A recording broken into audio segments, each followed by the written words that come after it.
कैकेयी ने भरत की वजह से नहीं दिया था श्री राम को 14 वर्ष का वनवास। राजा दशरथ की तीसरी पत्नी कैकेयी भगवान राम से अपने बेटे भरत से भी ज़्यादा प्रेम करती थी। उन्हें राम से बहुत आशाएं थी।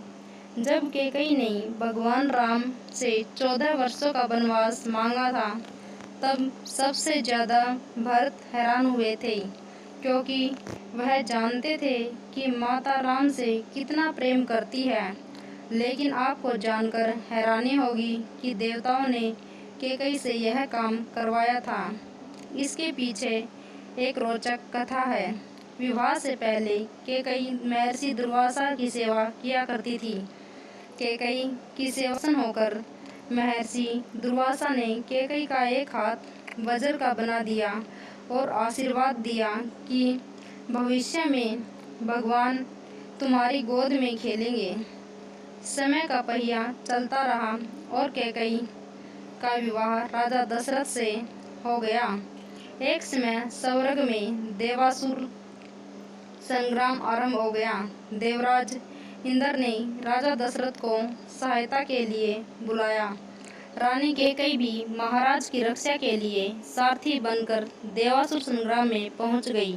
युद्ध के दौरान दशरथ जी के रथ के पहिए से कील निकलकर और रथ लड़खड़ाने लगा। ऐसे में कैकेयी ने कील की जगह अपनी उंगली लगा दी और महाराज की जान बचा ली।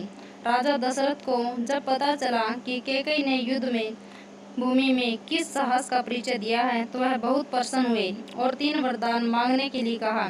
कैकेयी ने उस समय प्रेमवश यह कह दिया कि इसकी जरूरत नहीं है, अगर कभी जरूरत होगी तो मांग लूंगी।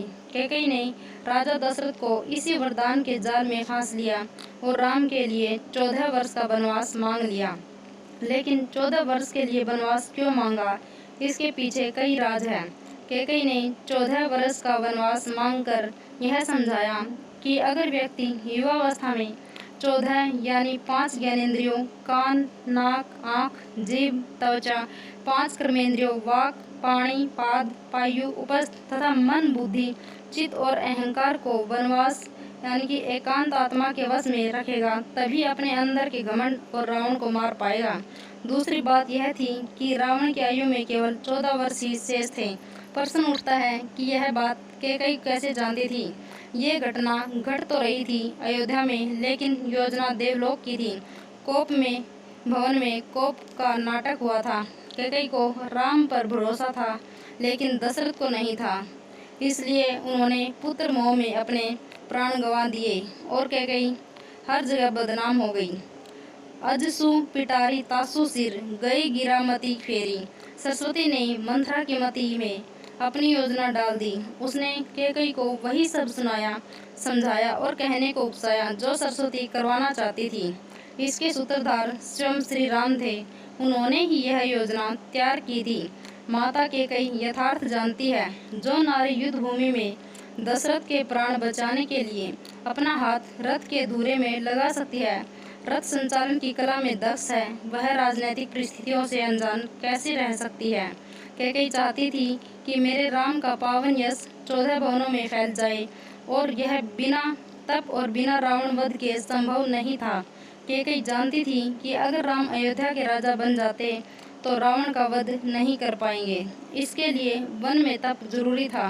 कैकेयी चाहती थी कि राम केवल अयोध्या के ही सम्राट न बनकर रह जाए, वह विश्व के समस्त प्राणियों के हृदय के सम्राट भी बने। उसके लिए राम को अपनी साधित शोधित इंद्रियों तथा अंतःकरण को तप के द्वारा तथार्थ सिद्ध करना होगा। देवलोक में बनाई गई इस योजना का केंद्र राक्षस का वध था। महाराज अरण्य के उस शाप का समय पूर्ण होने में 14 ही वर्ष शेष थे, जो शाप उन्होंने रावण को दिया था कि मेरे वंश का राजकुमार तेरा वध करेगा, जिससे भगवान राम ने रावण का वध किया और देवलोक की योजना पूरी की। रामायण और महाभारत दोनों में ही 14 वर्ष वनवास की बात हुई है।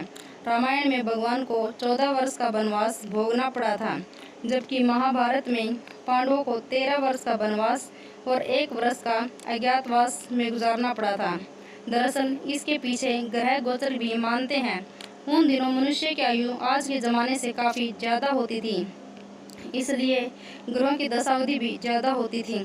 शनि चालीसा में लिखा है, राज मिलत बन राम ही दीना, कैकई हूँ की मति हरि लीन्हा। यानी शनि की दशा के कारण कैकई की मति मारी गई और भगवान राम को शनि की समय अवधि में वन वन भटकना पड़ा और उसी समय रावण पर भी शनि की दशा आई और वह राम के हाथों मारा गया। यानी शनि ने अपनी दशा में एक को कीर्ति दिलाई तो दूसरे को मुक्ति। दोस्तों, आपको यह पौराणिक कथा कैसी लगी कमेंट करके ज़रूर बताएं। वीडियो को लाइक करें, शेयर करें और हमारे चैनल को सब्सक्राइब करना ना भूलें। धन्यवाद।